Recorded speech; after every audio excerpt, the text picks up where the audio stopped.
शांति। 26 अप्रैल 2024 प्रातः मुरली। ओम शांति। बाप दादा मधुबन। आज बाबा ने सुनाया, मीठे बच्चे, शरीर निर्वाह अर्थ कर्म करते हुए बेहद की उन्नति करो। बाबा कहते, मीठे बच्चे, शरीर निर्वाह अर्थ कर्म करते हुए बेहद की उन्नति करो। जितना अच्छी रीति बेहद की पढ़ाई पढ़ेंगे उतनी उन्नति होगी। मीठे बच्चे, शरीर निर्वाह अर्थ कर्म करते हुए बेहद की उन्नति करो। जितना अच्छी रीति बेहद की पढ़ाई पढ़ेंगे उतनी उन्नति होगी। आज की मुरली से बाबा ने प्रश्न किया है, तुम बच्चे जो बेहद की पढ़ाई पढ़ रहे हो, इसमें सबसे ऊंच डिफ़िकल्ट सब्जेक्ट कौन सी है? तुम बच्चे जो बेहद की पढ़ाई पढ़ रहे हो, इसमें सबसे ऊंच डिफ़िकल्ट सब्जेक्ट कौन सी है? उत्तर में बाबा ने बताया, इस पढ़ाई में सबसे ऊंची सब्जेक्ट है भाई भाई की दृष्टि पक्की करना। इस पढ़ाई में सबसे ऊंचे से ऊंची सब्जेक्ट है भाई भाई की दृष्टि पक्की करना। बाप ने ज्ञान का जो तीसरा नेत्र दिया, उस नेत्र से आत्मा भाई भाई को देखो।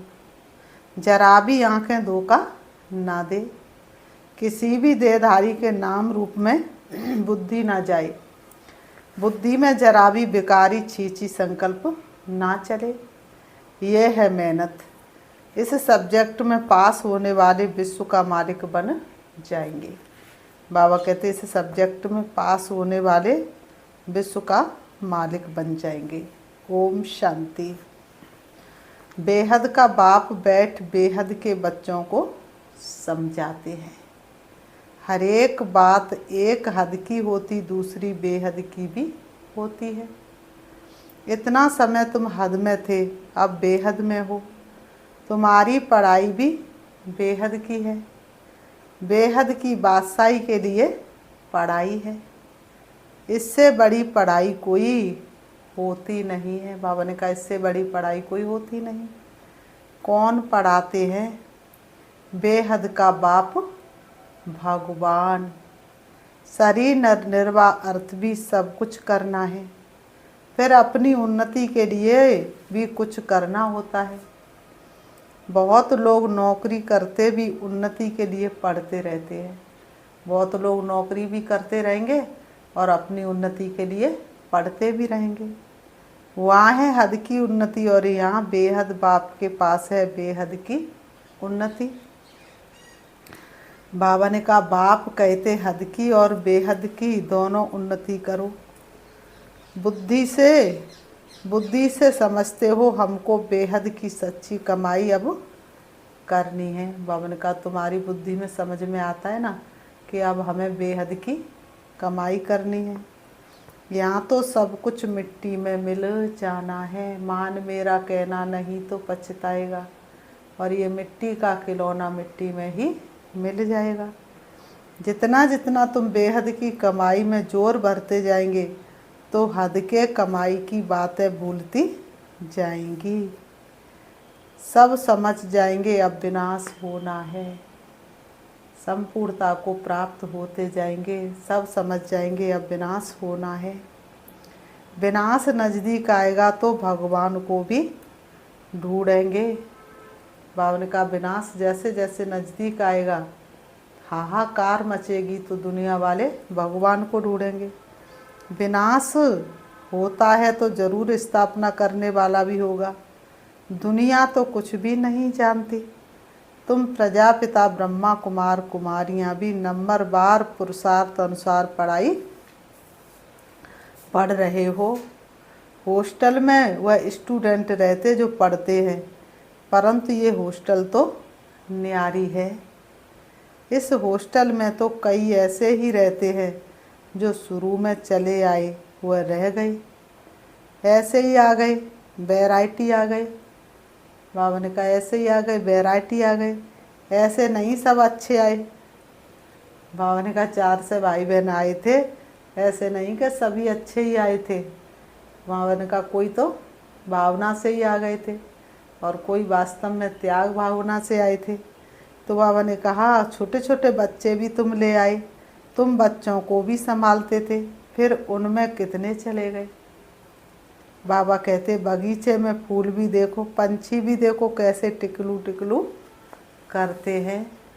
ये मनुष्य सृष्टि भी इस समय ऐसे है। हमारे में कोई सभ्यता नहीं थी, सभ्यता वालों की महिमा गाते थे। कहते थे हम निर्गुण हारे में कोई गुण नहीं, आप ही तरस पड़ोई। भल कितने भी बड़े आदमी आते हैं, फील करते कि हम रचयिता बाप और रचना के आदि मध्य अंत को नहीं जानते हैं। फिर वह किस काम के, तुम भी कुछ काम के नहीं थे। अब तुम समझते हो बाप की कमाल है। बाप विश्व का मालिक बनाते हैं, जो राजाई हमसे कोई भी छीन नहीं सकते। जरा भी कोई विघ्न डाल ना सके। क्या से हम क्या बनते हैं, तो ऐसे बाप की श्रीमत पर जरूर चलना चाहिए। बाबा कहते हैं ऐसे बाप की श्रीमत पर जरूर चलना चाहिए। भले दुनिया में कितनी गिलानी हंगामे आदि होते हैं, ये कोई नई बात नहीं। 5000 वर्ष पहले वाली ये सीन है जो चलती ही रहती है। बाबा कहते ये कोई नई बात नहीं, 5000 वर्ष पहले भी हुआ था। शास्त्रों में भी ये बच्चों को बताया है।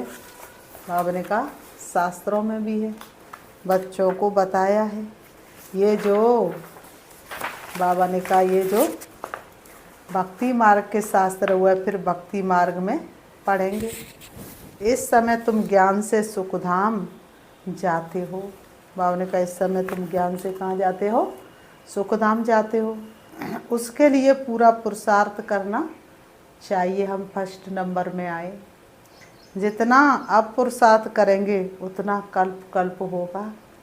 अपने अंदर जांच करनी है, कहाँ तक हम ऊंच पद पाएंगे। ये तो हर एक स्टूडेंट समझ सकते हैं कि हम जितना अच्छा पढ़ेंगे उतना ऊंच जाएंगे। ये हमसे होशियार है, हम भी होशियार बने। व्यापारियों में भी ऐसे होता है, मैं इनसे ऊपर जाऊं यानी होशियार बनूं। व्यापारियों में भी आपस में होड़ होती है, अल्पकाल सुख के लिए मेहनत करते हैं। बाप कहते हैं मीठे मीठे बच्चों, मैं तुम्हारा कितना बड़ा बाप हूँ। साकारी बाप भी है तो निराकारी भी है, दोनों इकट्ठे हैं। एक बाबा मिले मधुबन में, सी बाबा मिले उनके तन में। दोनों बाबा मिले एक आंगन में, वो आंगन है मधुबन में। दोनों मिलकर कहते मीठे बच्चे, अब तुम बेहद की पढ़ाई को समझ गए हो, और तो कोई जानते ही नहीं। पहली बात तो हमको पढ़ाने वाला कौन है। भगवान क्या पढ़ाते हैं, राजयोग। राजयोगी बनो राजयोगी, मेरे प्यारे बनो राजयोगी। तुम राज ऋषि हो, वह है हठ योगी। वे भी है ऋषि परंतु हद के। वह कहते हमने घर बार छोड़ा है। ये कोई अच्छा काम किया है क्या, घर बार छोड़ा है, बच्चों को छोड़ा है, क्या अच्छा काम किया है। तुम घर बार तब छोड़ते हो जब तुमको बेकार के लिए तंग करते हैं। उनको क्या तंगी हुई, तुमको मार पड़ी तब तुम भागी हो। एक एक से पूछो, कुमारियों ने स्त्रियों ने कितनी मार खाई है, तब चली आई। शुरू में कितने आए, यहाँ मिलता था ज्ञान अमृत तो चिट्ठी ले आई कि हम ज्ञान अमृत पीने ओम राधे के पास जा रहे हैं। ये विकार पर झगड़ा हंगामा शुरू से चलता आ रहा है। बंद तब होगा जब आसुरी दुनिया का विनाश होगा। तब माया क्या करेगी, तब माया पीछे लौटेगी, तब हार खाएगी। तब तक तुम्हारा सामना करती रहेगी, फिर आधा कल्प के लिए बंद हो जाएगा। अभी तुम बच्चे बेहद के बाप से प्रालब्धि लेते हो। कितनी बड़ी प्रालब्धि है। लोग त्याग देखते, लेकिन प्रालब्धि देखेंगे तो कितनी बड़ी प्रालब्धि है।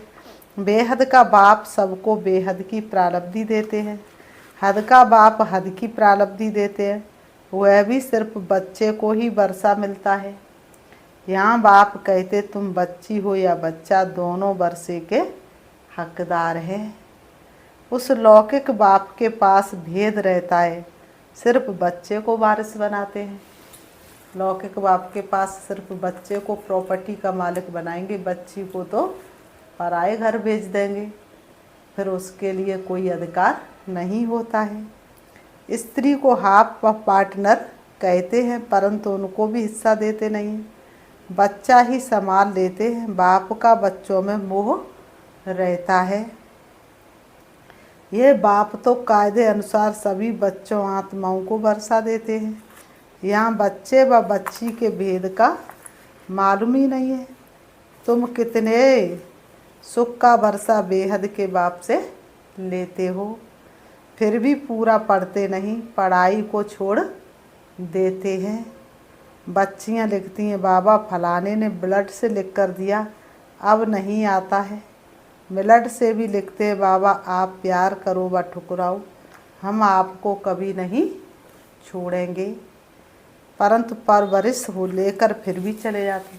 बाबा के घर में इतना अच्छी तरह से पलते हैं, इतना ज्ञान रत्नों से श्रृंगारा जाता है, सब बातों से उनको कितना प्यार मिलता है, लेकिन फिर भी बाप के घर को छोड़ कर के चले जाते हैं। माया इतनी बलवान है, विश्वास नहीं कर सकते कि कौन ठहरेगा और कौन नहीं ठहरेगा। बाप ने समझा ये सब ड्रामा है, कोई आश्चर्यवत भागंती होंगे। यहाँ बैठे तो निश्चय है, ऐसे बेहद के बाप को हम कैसे छोड़ें। ये तो पढ़ाई भी है, गारंटी भी करते हैं हम साथ ले जाएंगे। सतयुग आदि में इतने सब मनुष्य नहीं थे, अभी संगम पर सभी मनुष्य हैं। सतयुग में बहुत थोड़े होंगे, इतने सब धर्म वाले कोई भी नहीं रहेंगे। बाबा कहते इतने धर्म वाले कोई भी नहीं रहेंगे।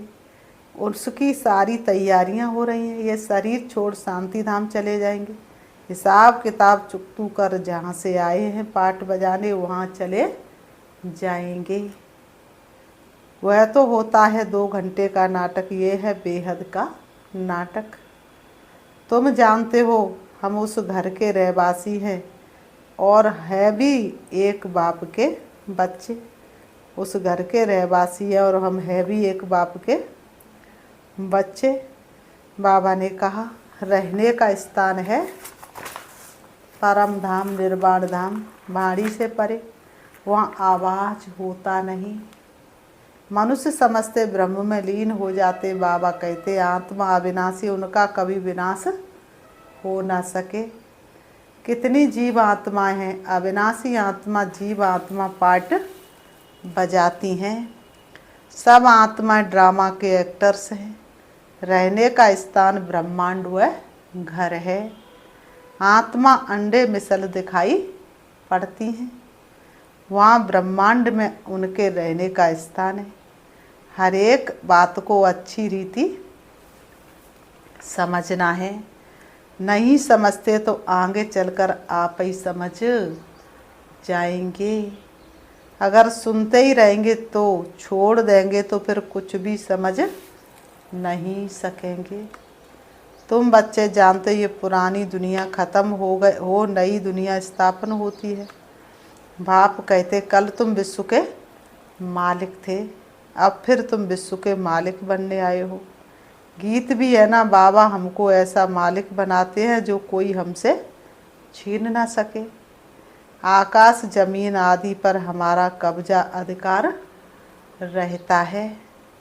इस दुनिया में देखो क्या क्या है, सब है मतलब के साथी। देख ले स्वार्थ का संसार, पिता माता भ्राता सुतनार, तो सब स्वार्थ के साथी है। वास्तव में सब स्वार्थ के साथी है। कोई निस्वार्थ किसी से प्यार करने वाला नहीं। सच्चा नाता तो एक परम पिता परमात्मा का है। सारी दुनिया के नाते रिश्ते झूठे हैं। वहाँ तो ऐसे नहीं होगा जैसे लौकिक बाप बच्चों को कहते ये धन माल सब तुम कुछ तुमको देकर जाते हैं। इनको अच्छी रीति संभालना। बेहद का बाप भी कहते तुमको धन माल सब कुछ देते हैं, तुमने हमको बुलाया है पावन दुनिया में ले चलो, तो ज़रूर पावन बनाकर विश्व का मालिक बनाऊंगा। बाप कितना युक्ति से समझाते हैं। इसका नाम ही है सहज ज्ञान और योग। सेकंड की बात है, बाबा कहते 1 सेकंड की बात है।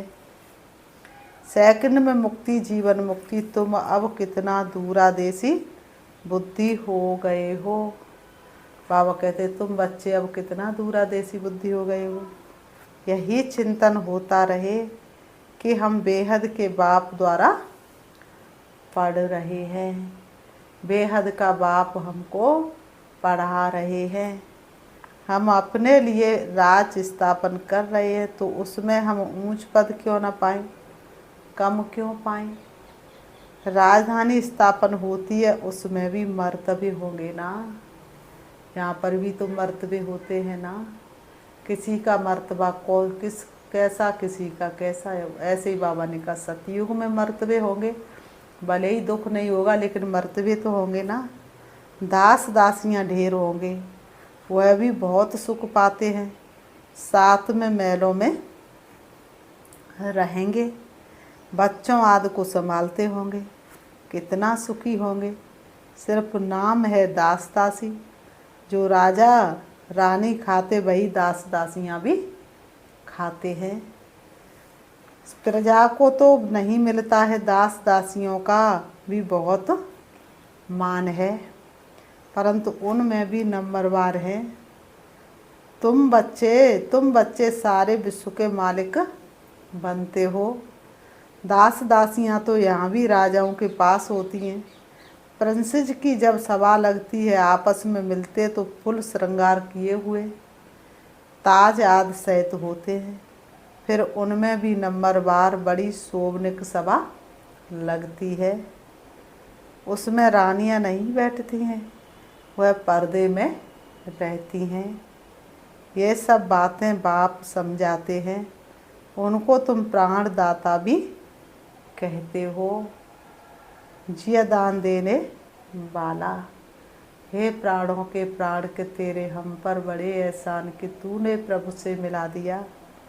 घड़ी घड़ी शरीर छोड़ने से बचाने वाला है। वहाँ मरने की चिंता नहीं होती है, यहाँ कितनी चिंता रहती है। थोड़ा कुछ होता तो बुलाएंगे डॉक्टर को कि कहाँ मर ना जाए। वहाँ डर की बात नहीं। तुम काल पर जीत पाते हो, तो कितना नशा रहना चाहिए। पढ़ाने वाले को याद करो तो भी याद की यात्रा हुई। बाप टीचर सदगुरु को याद करो तो भी ठीक। जितना श्रीमत पर चलेंगे मनसा वाचा कर्मणा पावन बनना है। बुद्धि में विकारी संकल्प भी ना आए। वह तब होगा जब भाई भाई समझेंगे। बहन भाई समझने से भी छीछी हो जाते हैं। सबसे अधिक धोखा देने वाली ये आँखें हैं। इसलिए बाप ने तीसरा नेत्र दिया है। तो अपने को आत्मा समझ भाई भाई को देखो। इसको कहा जाता है ज्ञान का तीसरा नेत्र। बहन भाई भी फेल होते तो दूसरी युक्ति निकाली जाती है। अपने को भाई भाई समझो। बाबा कहते हैं बड़ी मेहनत है। सब्जेक्ट होती है ना, कोई बहुत डिफ़िकल्ट सब्जेक्ट होती है। ये पढ़ाई है, इसमें भी बहुत सब्जेक्ट है। तुम किसी के भी नाम रूप में नहीं फंस सकते हो। बहुत बड़ा इम्तहान है। विश्व का मालिक बनना है, मुख्य बात बाप कहते हैं। भाई भाई समझो। तो बच्चों को इतना पुरुषार्थ करना चाहिए, परंतु चलते चलते कितने ट्रेटर भी बन पड़ते हैं। यहाँ भी ऐसे होता है। अच्छे अच्छे बच्चों को माया अपना बना देती है।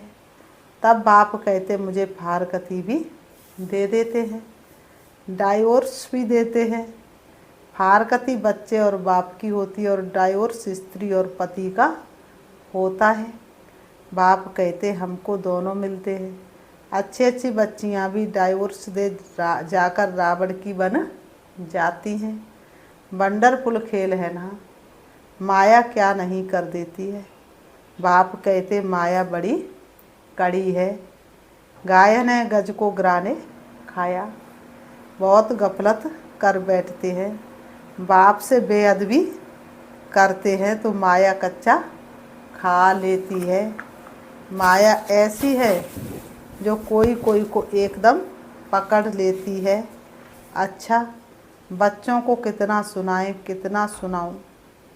मुख्य बात है अल्प। मुसलमान भी कहते सवेरे उठकर अल्प को याद करो। बाबा ने कहा मुसलमान भी कहते सवेरे उठकर अल्प को याद करो। यह बेला सोने की नहीं है। इस उपाय से ही विक्रम विनाश होते हैं और कोई उपाय नहीं। बाप तुम बच्चों के साथ कितना वफादार है, कभी तुमको छोड़ेंगे नहीं। बाबा कहते आए ही हैं सुधार कर साथ ले जाने। याद की यात्रा से ही तुम सतो प्रदान होंगे। उस तरफ जमा होता जाएगा। बाप कहते अपना चौपड़ा रखो। कितना याद करते हैं, कितनी सर्विस करते हैं। व्यापारी लोग घाटा देखते तो खबरदार रहते हैं। घाटा नहीं डालना चाहिए, कल्प कल्पांतर का घाटा पड़ जाता है।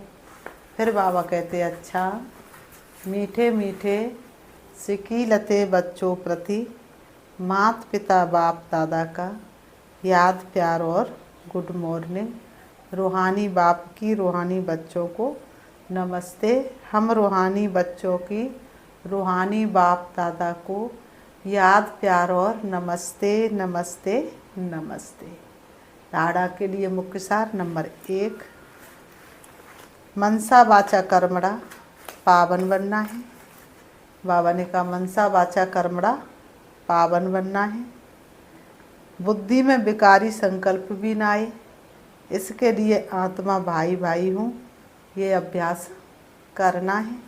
किसी के नाम रूप में नहीं फंसना है।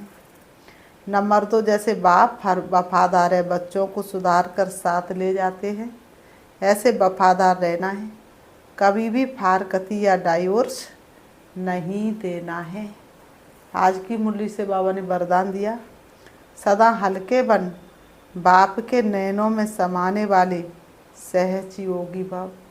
सदा हल्के बन बाप के नैनों में समाने वाले सहज योगी भाव स्पष्टीकरण है। संगम युग पर जो खुशियों की खान मिलती है वह और किसी युग में नहीं मिल सकती। इस समय बाप और बच्चों का मिलन है। वर्षा है, वरदान है। वर्षा अथवा वरदान दोनों में मेहनत नहीं होती, इसलिए आपका टाइटल ही है सहज योगी। बाप दादा बच्चों की मेहनत देख नहीं सकते। कहते हैं बच्चे अपने सब बोझ बाप को देकर खुद हल्के हो जाओ। इतने हल्के बनो जो बाप अपने नैनों पर बिठाकर साथ ले जाए। बाप से स्नेह की निशानी है, सदा हल्के बन बाप की नज़रों में समा जाना। स्लोगन है निगेटिव सोचने का रास्ता बंद कर दो तो सफलता स्वरूप बन जाएंगे। निगेटिव सोचने का रास्ता बंद कर दो तो सफलता स्वरूप बन जाएंगे। अच्छा, ओम शांति। अभी हम छोटे से गीत के माध्यम से बाबा को याद करते हैं। ईश्वर अपने साथ है, डरने की क्या बात है। ईश्वर अपने साथ है, डरने की क्या बात है। सदा सफलता साथ हमारे, सदा सफलता साथ हमारे। हाथ में उसके हाथ है, ईश्वर अपने साथ है, डरने की क्या बात है। समय से पहले भाग्य से ज्यादा बोलो किसने पाया है।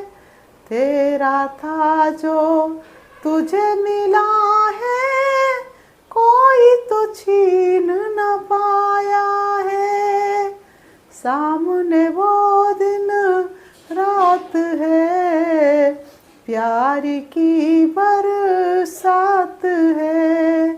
सदा सफलता साथ हमारे, हाथ में उसके हाथ है। ईश्वर अपने साथ है, डरने की क्या बात है। ईश्वर अपने साथ है, डरने की क्या बात है। ओम शांति, ओम शांति, ओम शांति।